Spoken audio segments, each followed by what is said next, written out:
The bitter cold part of really a 1-2 punch after Sunday's storm. At one point this morning, the wind chill factor made the air feel like about 30 below, and that is ripe for frostbite. Western Mass News reporter Audrey Russo live now to tell you more about that. Audrey?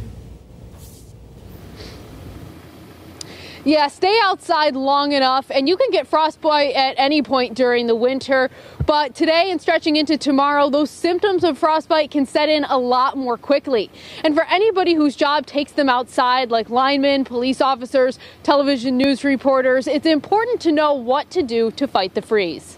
This is the type of cold maybe you get once a year or once every several years. Western Mass News meteorologist Dan Brown explains how single-digit temperatures can feel like much worse. You have a wind of 30 miles per hour, and the actual air temperature this afternoon, say, is 5 degrees. It's going to give you a wind chill of -19. This is an estimate of how long you can stay out in the cold before frostbite starts to set in, which means, according to this chart, you don't want to stay outside with exposed skin more than 30 minutes. Which is easier said than done for those whose jobs frequently take them outdoors. We kind of dress in layers. Officer Robert Puska with the East Hampton PD tells Western Mass News the department supplies them with winter weather gear for cold snaps like this one. The jacket has a zip-in Gore-Tex liner. The jacket itself is warm, but once you put that liner on, it's very difficult sometimes to even stay in the cruiser without taking it off because it's so warm. The department does supply the hat, the mittens, and gloves, and boots. He also says the officers make a habit of watching out for each other. The other officers are usually pretty good about stepping up and saying, hey, you know what, why don't you sit in your car, I'll take over for a while.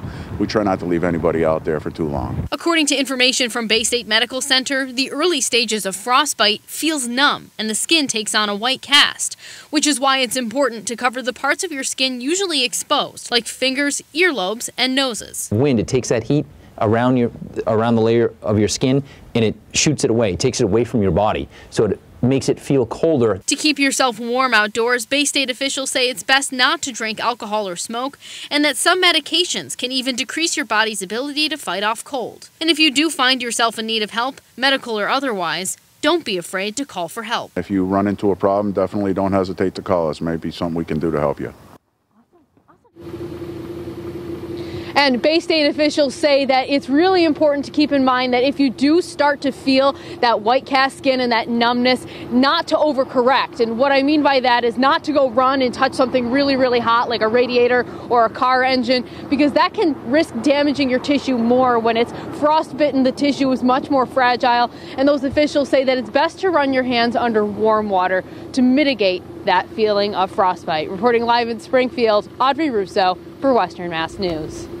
And for weather updates on the go, download the Western Mass News app. Find it in your app store or text Western Mass News, all one word, 23765.